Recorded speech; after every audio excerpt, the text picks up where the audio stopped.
Revan and Malak did not fall to the dark side in a single moment. They turned after years spent in war and in defiance of the Jedi Council. Revan and Malak's descent into darkness actually began with compassion. The compassion that compelled them to enter the Mandalorian Wars. Of all wars in Republic history, the war with the Mandalorians was the bloodiest, due in large part to the Mandalorians' ambitious leader. Mandalore the Ultimate sought to create the most powerful army in the galaxy. To achieve this, he had to defeat the Republic and its Jedi protectors. Calling together the Mandalorian clans and recruiting new warriors as Neo-Crusaders, Mandalore began conquering unaligned worlds in the Outer Rim. The Mandalorians fought Republic allies on many fronts, but the Republic military wasn't fully mobilized until Taris was threatened. In the first series of battles, the Republic proved victorious. Several heroes emerged, including the dedicated soldier and talented pilot, Lieutenant Carth Onasi. But Onasi and the rest of the Republic's defenders hadn't faced the true challenge. Mandalore the Ultimate was secretly holding the bulk of his forces back to test the Republic's strength. Unleashing their full might, the Mandalorians devastated the Republic's defenses and began terrorizing systems from the Tingle Arm to the Mid-Rim. The Jedi Council refused to be baited into the battle. Despite the Mandalorians' brutal aggression, the Council decreed that no Jedi should take part in the fight. As the war grew worse, however, a splinter group of rebels formed within the Order, determined to rally to the Republic's defense. The splinter group was led by Revan and Malak. Joining Onasi and the rest of the Republic's troops, Revan and Malak turned the war around. Revan led the Republic's forces in a powerful push to drive the Mandalorians from Republic space. In the final battle, Revan single-handedly slew Mandalore. He then activated a superweapon which destroyed an entire planet, and everyone on it. Revan's act destroyed the Mandalorian armies and ended the war, but sacrificed the lives of thousands of Republic troops and Jedi in the process.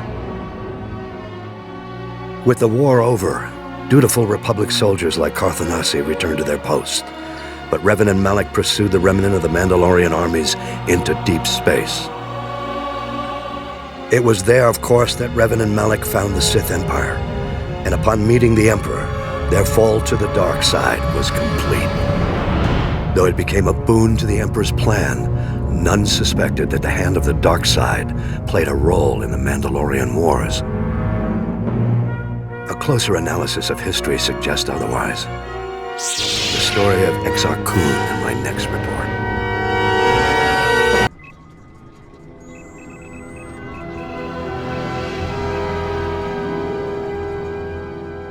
Sith infiltrators.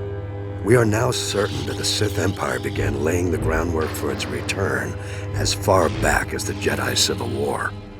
In fact, it's clear that the origins of the Jedi Civil War itself were not as simple as we once believed. The Sith Emperor's first representatives to return to Republic space are well-known names: Darth Revan and Darth Malak.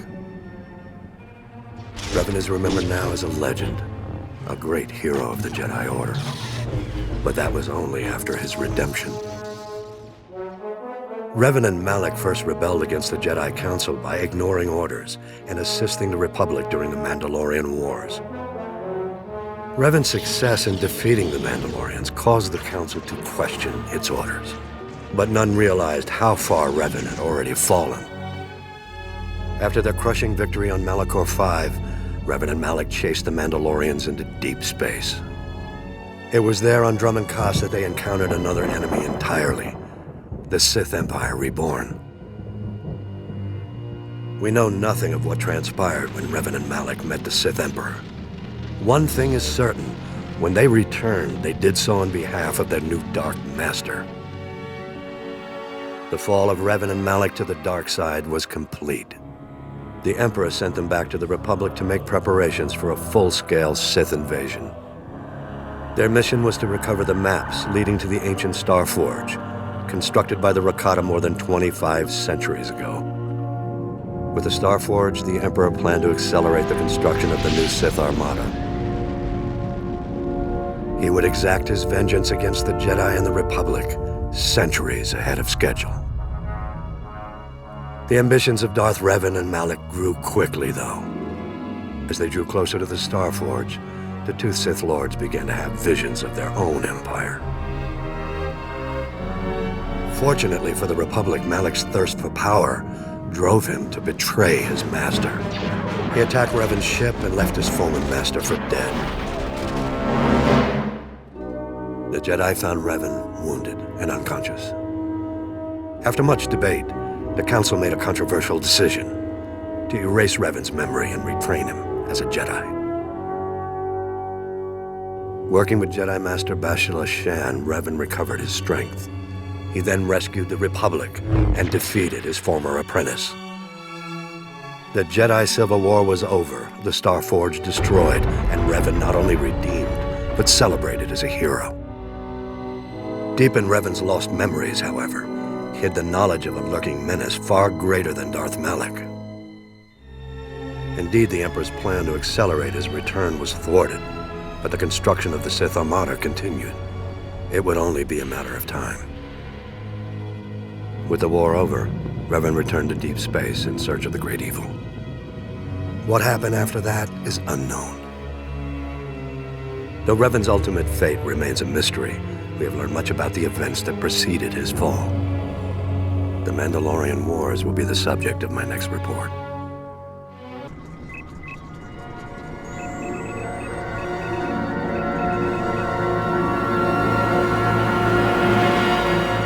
The centuries preceding the Great War were a time of peace and growth for the Republic. Dozens of new star systems joined the Galactic Senate.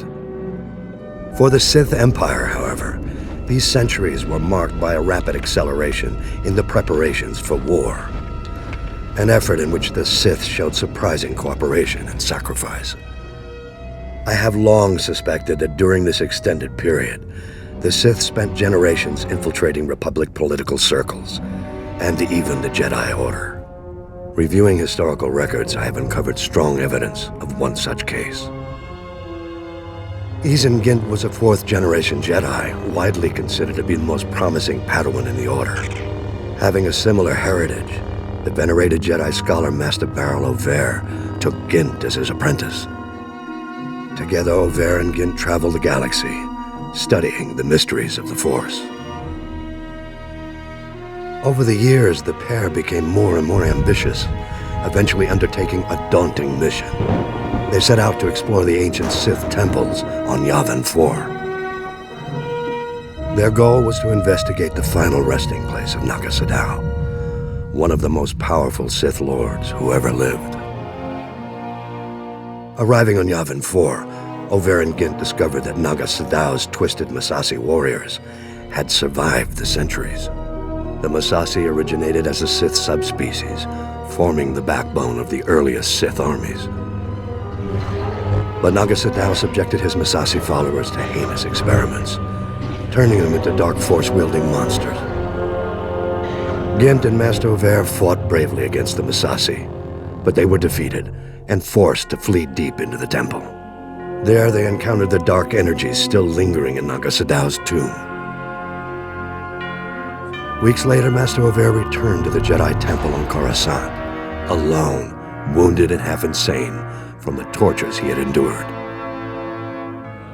After a lengthy recovery, Master Over told a tale of the horrors he faced, and of Gint's tragic death. Several years passed. Then one day, Izen Gint mysteriously reappeared on Coruscant, wearing the garb of the Massassi warriors and bent on killing Master Over. Possessed by the dark spirit of Naga Sadow, Gint attacked his former master in broad daylight. The brutal battle between the two was staged, with all the Republic watching. Gint's borrowed powers were formidable, but Master Over won the day.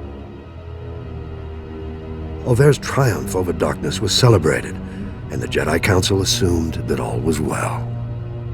The question no one asked was this: why would Naga Sadow's spirit seek vengeance, specifically against Master Over?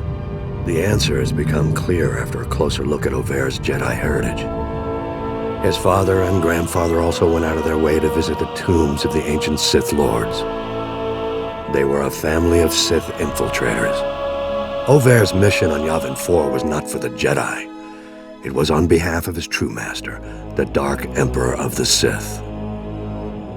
The Emperor knew the spirits of the ancient Sith Lords could be a threat to his power when he returned to the known galaxy a century later.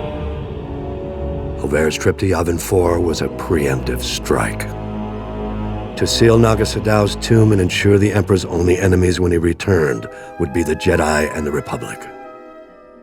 How unfortunate that we've only learned the terrible truth about Master Ovair more than a century too late. Of course, this revelation only raises further questions. What other acts of dark subterfuge were Ovair and his family involved in? This will be the starting point of my next report.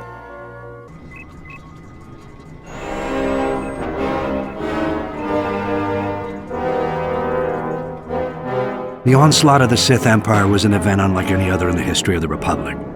The Sith materialized from nowhere and launched an offensive of colossal proportions. Horrifying reports from the Outer Rim seemed to portend the utter destruction of the Republic. The rapid onset of galaxy-wide terror and panic was part of the Sith Emperor's meticulous calculations. His plan was flawless. Sith battlecruisers first appeared on the fringes of the Tingle Arm. Unaware of the ship's origins, we dispatched a diplomatic convoy with a small starfighter escort. The Emperor wanted us to witness the full might of his forces before he attacked. The diplomats had just enough time to transmit images back. Then they were annihilated. Immediately thereafter, the Sith began a full assault on the Republic allies in the Aparo sector, which fell before the Republic fleet even arrived. Then our allies turned on us. The Sith had secretly established puppet governments on Belkanon, Serpenal, and Ruria. The Republic fleet suddenly found itself in enemy territory, fighting desperately on all sides. The Republic rallied every available ship to support the fleet, leaving only a handful of Jedi security ships to patrol Korriban. Regrettably, Korriban fell back into the enemy's hands without the Jedi Council even knowing about it. Overwhelmed and desperate, the Republic fleet scattered, fleeing from the Tingle Arm to avoid complete annihilation. Elsewhere in the Outer Rim, the Sith staged more targeted strikes, destroying our shipyards in the Sluy sector, blockading the Rimma trade route, and seizing control of the rich resources of the Minos cluster. Confused and in complete disarray, Republic forces were unable to respond. Republic leaders and members of the Jedi Council arranged an emergency meeting in the Senate to prioritize the galaxy's defense. But the session quickly became mired in politics. Irate senators stormed out in protest over decisions which left their representative sectors exposed to attack. Many of the Republic's diplomatic allies refused military support for the greater cause. It was every system for itself. This was perhaps the greatest genius of the Emperor's plot. He had turned the Republic against itself. While the Republic played politics, the Emperor used the time to reconfigure his forces for the long push into the galactic core. All might have been lost in those early years had individual Jedi masters and Republic military leaders waited for the Senate's orders. By taking matters into their own hands, they managed to slow the Empire's advances. The attack of the Sith Empire was the most well-orchestrated and carefully coordinated military maneuver in the galaxy's history. Indications suggest the operation took centuries of planning and preparation. I'll elaborate in my next report.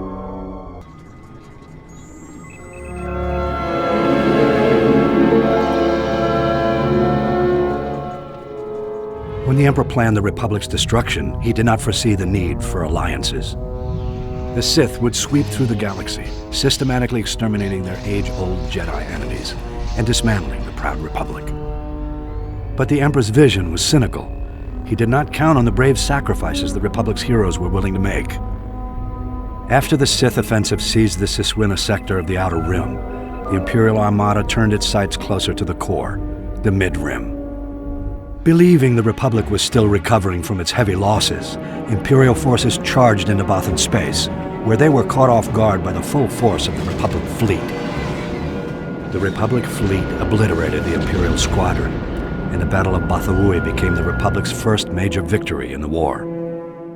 The news spread across the galaxy, rekindling lost hopes and re-energizing exhausted defenders. The Republic fleet moved on, but a courageous force of Jedi and Republic soldiers remained on Bothawui to await the Empire's return. The vengeance of the Sith came swiftly.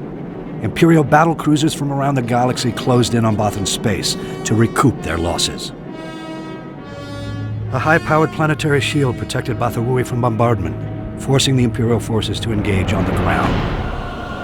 Jedi Master Belthalusis, 7 dozen of the Order's finest knights, and 4,000 Republic soldiers dug in to defend the shield generators, or die trying. The disparity was staggering. An unprecedented Imperial army, 50,000 strong, descended on Bothawui's brave defenders. The defenders were undaunted, with no expectation of survival. They were mindful only of their duty. But overconfident Imperial commanders threw all their army's might into direct assault, and their ground forces fell in droves. For every Republic soldier who died, 10 Imperials were killed. The Empire was forced to call in reinforcements. Despite the defenders' determination, their lines were whittled away until only a handful of soldiers and Jedi remained. They rallied to the Jedi Master Elusis for a final stand. Imperial Grand Moff Zelos offered to spare Master Elusis if he and his brave comrades would surrender. Neither pride nor foolhardiness drove the defenders' decision. They were guided by the Force. They had passed beyond the fear of death. Their glorious last stand will never be forgotten. Elusis and his men fell, but not before the Imperials were driven to retreat. The Battle of Bothawui was a draw. The heroes of Bothawui inspired bold New Republic strategies that eventually halted the Empire's advances. In retrospect, though, the Republic had lost too many systems in the early years of the Great War. The execution of the Emperor's brilliant strategy was flawless. Survival was the best the Republic could hope for. I've spent much time now piecing together the puzzle of the Emperor's initial designs, and I have a theory that is quite surprising. I'll develop that for my next report.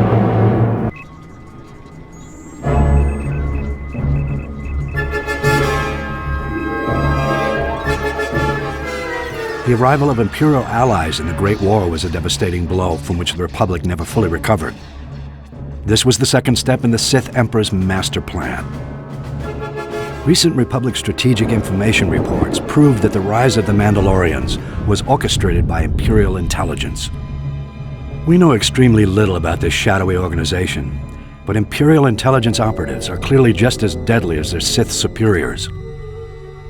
The galaxy's criminal networks wavered endlessly during the Great War, debating whether to back the Republic or the Empire. Although the Hutt cartels resented the Sith Emperor for not including them in his pre-war conspiracy, Imperial intelligence somehow blocked the Republic's efforts to win the Hutt's support.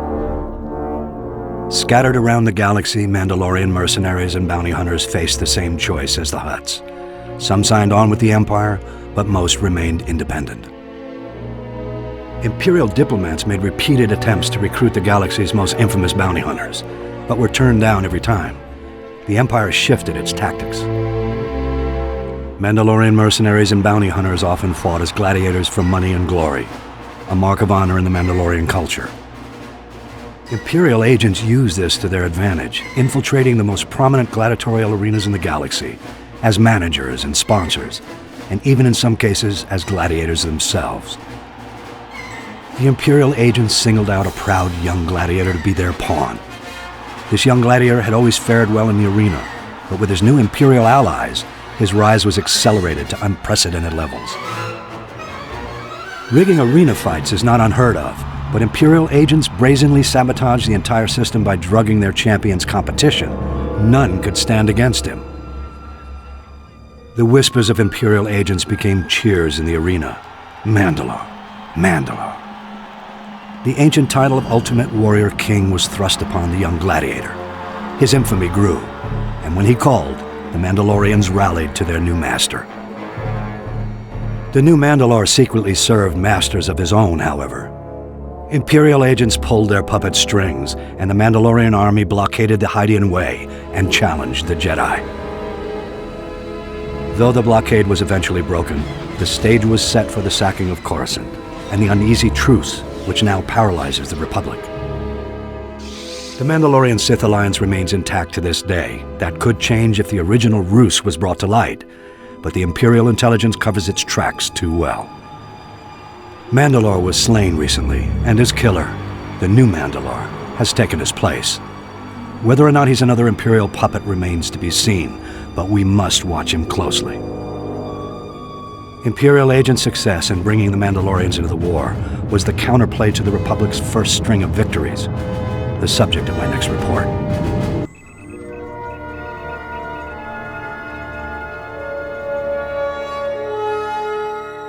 Mandalorians, trained from birth to fight in battle, their bodies are honed into killing machines. These independent warrior nomads have challenged the Jedi for centuries. The Mandalorians embrace conflict and admire strength, but they are different from our dark counterparts. They are not like the Sith. Mandalorians believe confrontation is required for growth, on the personal as well as the cultural level. War is the Mandalorian way of life. Combined with their thirst for conquest, it makes them undeniably dangerous. However, we must acknowledge that their commitment to self-improvement is not unlike our own. And there's even something respectable about their rugged sense of honor. But they are not our friends. The Mandalorians' allegiance to our enemies has cost us dearly. After the Sith Empire's initial onslaught, star systems continued to fall, until the Jedi finally managed to stop the enemy's advance in the mid-rim. For the first time in decades, the Republic Senate breathed a sigh of relief, but it was short-lived.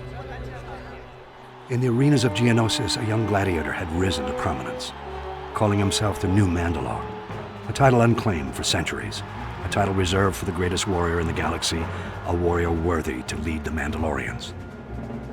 Though it had been centuries, the descendants of the once proud culture had not forgotten the legends of the Mandalores who had gone before. Spread far and wide, working as mercenaries and bounty hunters, when the new Mandalore called, his loyal subjects came. Mandalore's call was simple: to confront the galaxy's greatest challenge and fight the legendary knights of the Jedi Order. Amassing an army overnight, Mandalore planted his forces in the path of the Hydian Way trade route, cutting off the Republic's most critical supply lines. We were initially hesitant to pull back from the battle with the Sith in the Outer Rim, but after several pleas from the Senate, the supply crisis could not be ignored. The Jedi Order answered the new Mandalore's challenge. We attacked the Blockade. Our order was defeated quite profoundly. The Mandalorian blockade held strong until a day intrepid smugglers took their shot at the Mandalorians and managed to rescue the Republic. Mandalore went on to lead many of his followers to seek new challenges, while others again struck out on their own. The true enigma in the resurgence of the Mandalorians was the rise of the new Mandalore himself. I will endeavor to find clues to this enigma for my next report.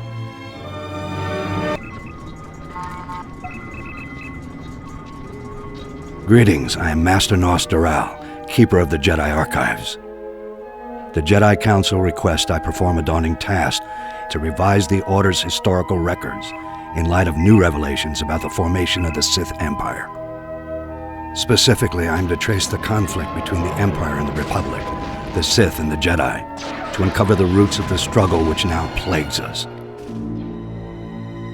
I've chosen to begin with the singular defining event of recent years, the unprecedented peace agreement between the Sith Empire and the Galactic Republic, the Treaty of Coruscant. 3 centuries after the death of Darth Malak and the end of the Jedi Civil War, the true Sith Empire returned from deep space, attacking the Republic. They began a war unlike any other in the galaxy's history. The Great Galactic War dragged on for decades. Thousands of Jedi and Sith were slain. Countless star systems were ravaged. Though he now controlled half the galaxy, the Sith Emperor grew impatient. He had expected his triumph to come quickly. The Lords of the Emperor's Dark Council surprised the Republic Senate with an offer of peace, a reprieve the Republic could not afford to ignore. Matters had become complicated for the Republic war effort since the critical trade route between the Outer Rim and the Core Worlds was recovering from the Mandalorian blockade. The Jedi Council urged caution as the Senate considered the Sith offer, but even they had to agree. The war was unwinnable. Peace was the only hope. Republic and Imperial diplomats convened on the planet of Alderaan to discuss a galaxy-wide ceasefire, but the Sith still had one play to make. The Imperial fleet launched a surprise assault on the Republic capital of Coruscant, bombarding the planet from orbit and storming the city world's bottomless towers.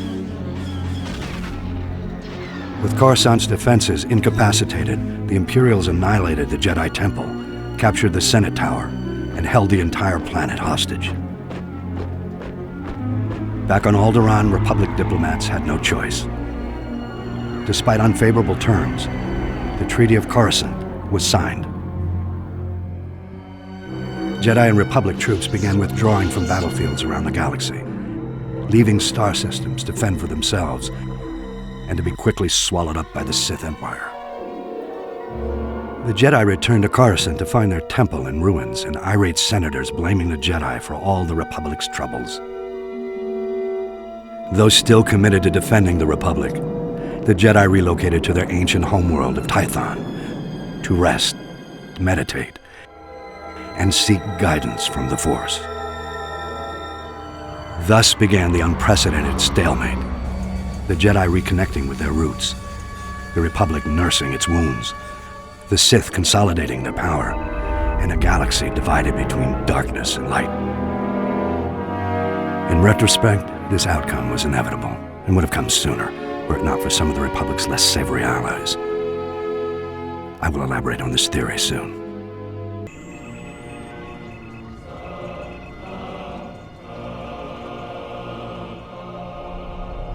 For more than 1,000 years, the resurrected Sith Empire advanced unchecked in deep space. All the while, we Jedi believed the Sith were extinct. Though several self-proclaimed Sith Lords challenged the Republic, they were all fallen Jedi, not true Sith.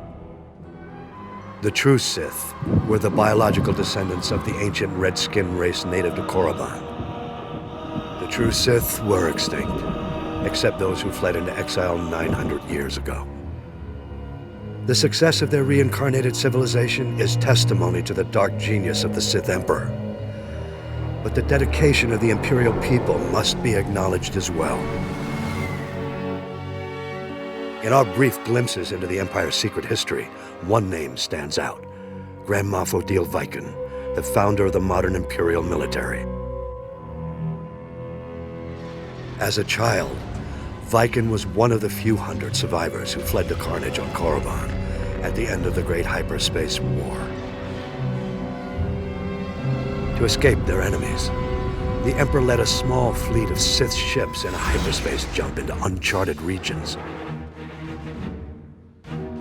The exile fleet wandered in deep space for many years thereafter. During this time, Viken learned navigation and became one of the fleet's most respected pilots. The survivors finally settled on the jungle world of Dromund Kaas. There, the Emperor revealed his vision to build a new civilization of unrivaled efficiency. And he promised his people vengeance. He promised them an empire destined to dominate the galaxy, an empire destined to bring about the Republic's destruction. The Emperor's role in Reconstruction was as visionary alone.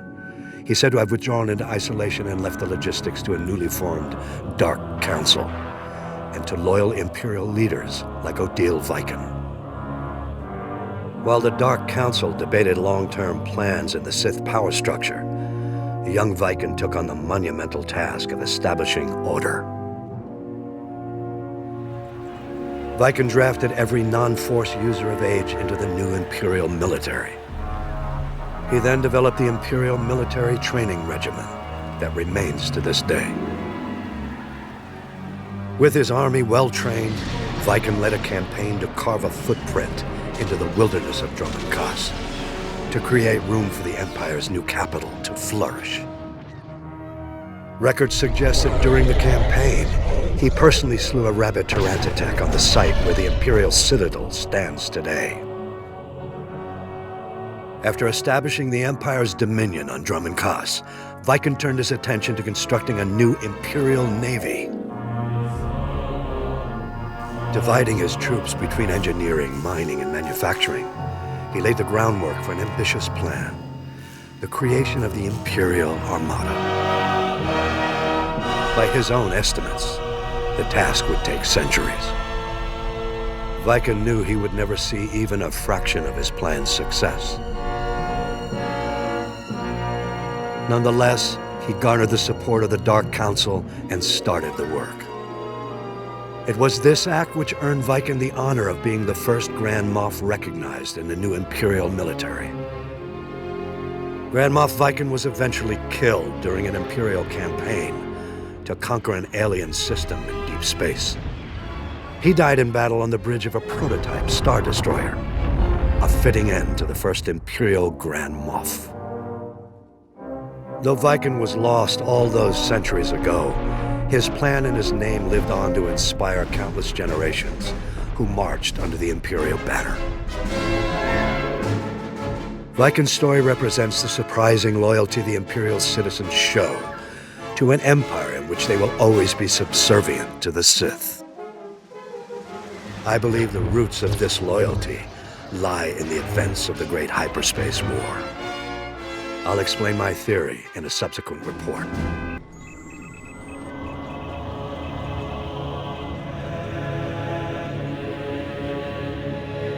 The infamous Sith Lord Exar Kun had no relations with the true Sith Empire, but his fall to the dark side set the stage for the Mandalorian Wars and the eventual fall of Revan and Malak. As a young Jedi Knight, Exar Kun exhibited a strong connection to the Force. Through long practice, he achieved unparalleled prowess in lightsaber combat. Seeking to expand his knowledge as well, the young Jedi delved deeper into his studies of the Force and ignored his master's cautions, believing himself to be immune to the draw of the dark side. The Jedi Council grew concerned, observing that Exar Kun's thirst for knowledge was starting to resemble a thirst for power. But he was already beyond their reach. Traveling to the Onderon system, Kun encountered the spirit of the ancient Sith Lord Frieden Nad. The spirit directed the young Jedi to where he might find the powerful secrets he sought.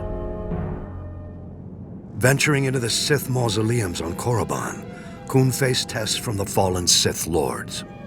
When he emerged, he had passed the point of no return. His fall to the dark side was inevitable. To complete his indoctrination, Exar Kun journeyed to Yavin 4. There, like others who came before and after, he encountered the fearsome Massassi warriors created by Naga Sadow. The Massassi captured Exar Kun and offered him as a sacrifice to an ancient Sith worm.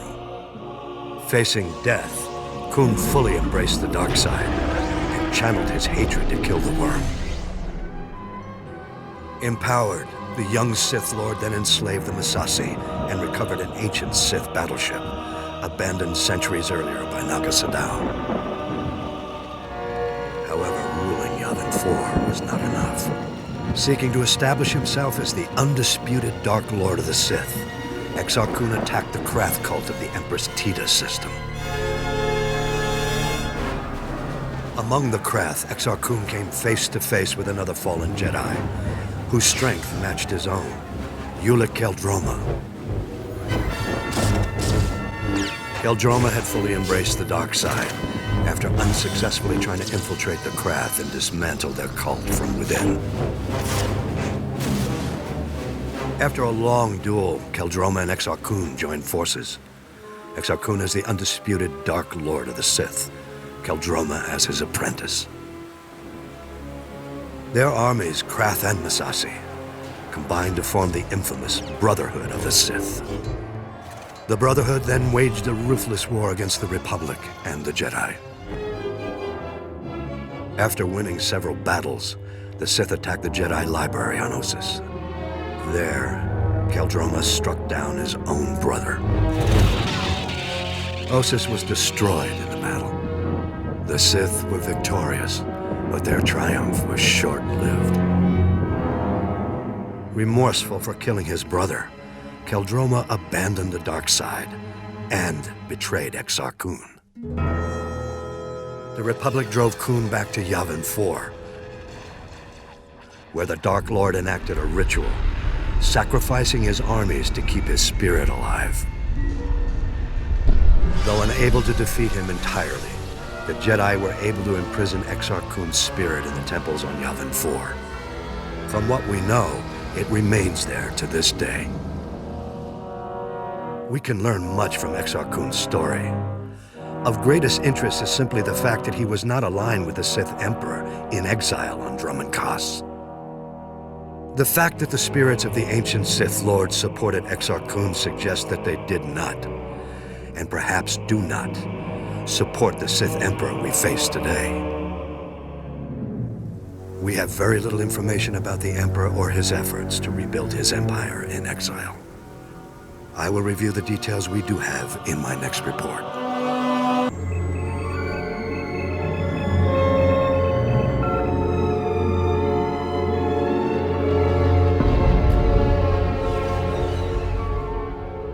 After the sacking of Coruscant, the Jedi Council agreed that the Republic had been undone by the bold cunning of the Empire's strategy. A closer look, however, suggests the sacking of Coruscant was not the crowning moment of the Empire's campaign, but rather a risky maneuver undertaken after all other efforts had failed. The Sith only considered turning to such measures after their efforts were undermined by an unlikely Republic ally, the criminal smuggling contingent that broke the Mandalorian blockade. The blockade choked the primary trade route for providing Republic military support to the Outer Rim and the main hyperlane for bringing raw goods from the colonies to the core worlds. Long-standing holdouts in the Outer Rim began folding to the Empire, and critical supplies vanished from the core worlds almost overnight. As starvation swept through the lower levels of Coruscant, riots broke out planet-wide. Talk in the Senate veered sharply toward complete surrender to the Sith Empire.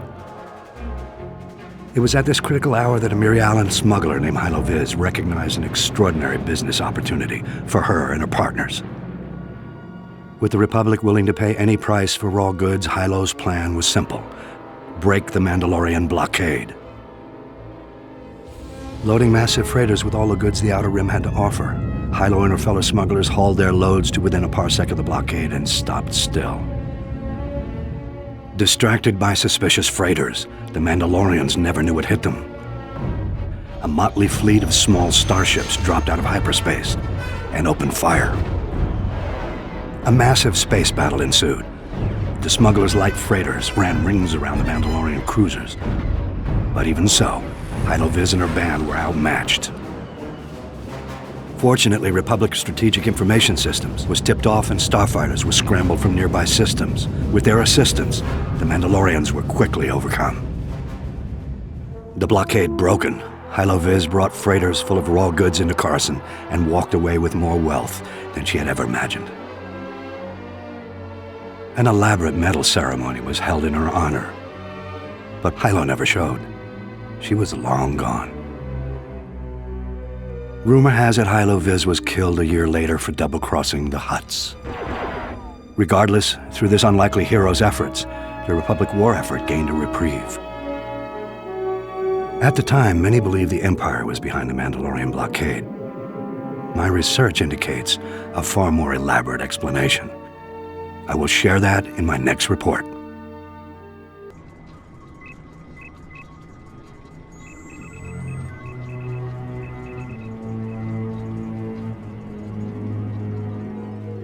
Among past threats to the Republic, the Great Hyperspace War stands above all other wars in galactic history. In fact, the battle we fight today is in many ways an extension of this same conflict. The Sith Empire we believe we had destroyed in this war has now returned to avenge its defeat. The historical factors that set the stage for the modern conflict bear close examination. I believe the greatest factor of all may have been the way the Republic concluded the Great Hyperspace War. The Great Hyperspace War began at a time when the Republic had enjoyed millennia of peace, growth, and consolidation. In contrast, the Sith Empire was ending its centuries-long adolescent period. Undiscovered by the Republic, the Sith had conquered all of the star systems near Korriban. They were now seeking new opportunities for expansion. At this time, a brutal power struggle had broken out following the death of the Sith ruler. Among the contenders was the Dark Lord Naga Sadow. Whether by chance or destiny, it was at this time that two Republic explorers stumbled onto Korriban. Naga Sadow seized this opportunity to gain political advantage. The explorers were imprisoned as spies, but Naga Sadow staged an attack to liberate the explorers. He left evidence, suggesting the attack was a Republic military operation. Leveraging the widespread fear of an impending Republic invasion, Naga Sadow rallied the Sith to unite behind his cause, a preemptive strike against their newly discovered enemies. Eager for war, the people embraced Naga Sadow as their new ruler.